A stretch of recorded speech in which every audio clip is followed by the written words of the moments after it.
వెంటనే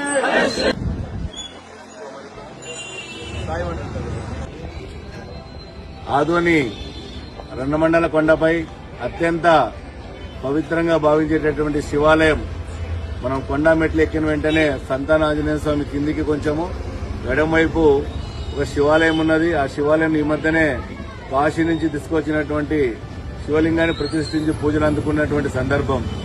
అటువంటి శివాలయంలో దుండగులు ఒక సిగరెట్ కాలుస్తూ అపవిత్రం చేయడమే కాకుండా ఆ యొక్క వీడియోని సోషల్ మీడియాలో వైరల్ చేయడం జరిగింది. ఇది ముమ్మాటికి హిందువుల యొక్క మనోభావాలు దెబ్బతీసే విధంగా ఉన్నాయి. అదేవిధంగా అత్యంత నీచమైనటువంటి పని ఇది. ఏదైతే ఈ పైశాచిక ఆనందం పొందినటువంటి వ్యక్తి ఎంతటి వాడైనా గానీ వెంటనే ఆయన పట్టుకుని తగిన విధంగా శిక్షించి చట్టపరంగా చర్యలు తీసుకోవాలని కోరుతూ, అదేవిధంగా హిందువుల మనోభావాల్ని గాని హిందువులకు సంబంధించినటువంటి ఎటువంటి వ్యతిరేక కార్యక్రమాలు చేసినా వాటిని మేము అడ్డుకుంటాము, వాళ్ళకి ఖచ్చితంగా వ్యతిరేకిస్తాము. మరొకసారి ఇటువంటి చర్యలు ఎవరు కూడా తీసుకోకుండా డిపార్ట్మెంట్ వారు కఠిన చర్యలు తీసుకోవాలి.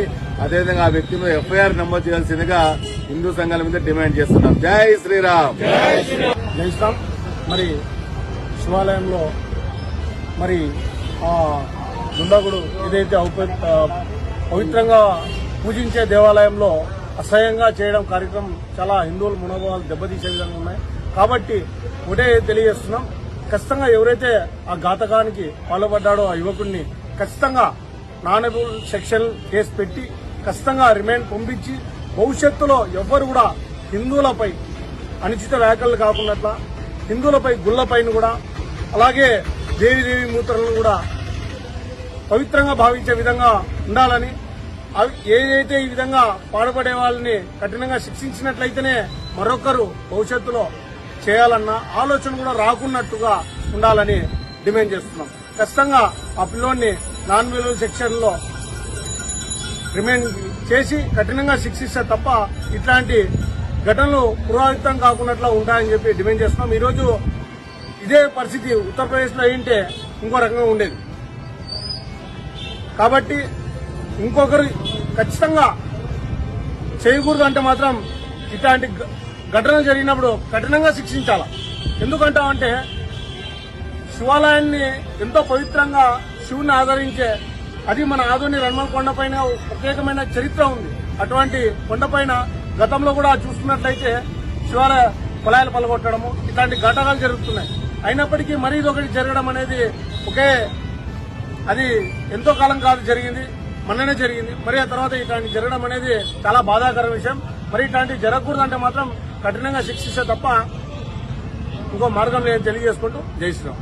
ఈ పురాతనమైనటువంటి కొండ రణమండల ఆంజనేయ స్వామి కొండ, ఆ కొండ ప్రాంగణంలో ఉన్నటువంటి పవిత్రమైనటువంటి కాశీ నుంచి తెచ్చినటువంటి ఈ యొక్క శివాలయంలో ప్రతిష్ఠించినటువంటి శివుని దగ్గర సిగరెట్ వెలిగిస్తూ వెకిలి చేష్టలు చేస్తూ హిందూ మనోభావాలు దెబ్బతీసే విధంగా ఎవరైతే పూనుకున్నారో అక్కడ అపవిత్రం చేశారో వాడిని వెంటనే అరెస్టు చేసి కఠినంగా శిక్షించాలని చెప్పేసి డిమాండ్ చేస్తున్నాం. వాడితో పాటు ఎవరైతే వీడియో తీశారో అదేవిధంగా వారితో పాటు ఎవరైతే ఉన్నారో వారందరినీ కూడా అరెస్టు చేసి రిమాండ్ కు పంపాలని చెప్పేసి మేము డిమాండ్ చేస్తున్నాం. ఇంకొకడు కూడా చెయ్యాలని వానికి ఆలోచన అనేది కూడా రాకోకుండా ప్రభుత్వం గాని డిపార్ట్మెంట్ వారు గాని సరైన శిక్ష సరైన రీతిలో విధిస్తే తప్ప ఇలాంటి మూర్ఖులు ఇలాంటి మానవ మృగాలు హిందూ వ్యతిరేకులు ఇంకొకడు చేయకుండా ఉండడానికి వాడిని రేపు వెంటనే అరెస్టు చేయాలని చెప్పేసి మేము డిమాండ్ చేస్తున్నాం. ఎందుకంటే హిందువులు అత్యంత పవిత్రంగా భావించే ఒక శివాలయంలో అదేవిధంగా మనం శ్రావణ మాసంలో కావచ్చు ప్రతి వారము రణమండల కొండకు పోయి కింద ఉన్నటువంటి ఆ శివాలయంలో ప్రతి ఒక్క హిందూ భక్తులు పోయి దర్శనం చేసుకుని వారు కోలుకొని తీల్చుకుంటూ వస్తూ ఉంటారు. అలాంటి ప్లేస్ లో ఇలాంటి దుర్మార్గులు వెళ్లి ఒక సిగరెట్ వెలిగిస్తూ అపవిత్రం చేయడం ఎంతవరకు అని చెప్పేసి తెలియజేసుకుంటూ ఆదోన్లో అనేక సంఘటనలు జరుగుతున్నాయి. దీనిపైన ప్రభుత్వం గాని డిపార్ట్మెంట్ వారు గాని ప్రత్యేక దృష్టి పెట్టాలని సవినయంగా మనం చేస్తున్నాం. మొన్నటికి మొన్న మణికంఠ గారు సేవా దృక్పథంతో పొలాయిలు కావచ్చు అదేవిధంగా అనేక కార్యక్రమాలు వచ్చేశారు. గిట్టిన వారు అవి ఎంతవరకు సబబు మీరు ధ్వంసం చేయడానికి, తాగడానికి, దాహం తీర్చడానికి కొలాయి వేపిస్తే కూడా తప్ప మీకు ఎట్లా చేత కాదు, ఉన్నట్టు ఎందుకు ఇరుకోటాలి? కాబట్టి వెంటనే డిపార్ట్మెంట్ వారు వాళ్ళని తీసుకొని వచ్చి వాళ్ళ స్టైల్లో శిక్షించాలని చెప్పేసి మనం వేసుకుంటున్నా. జై శ్రీరామ్.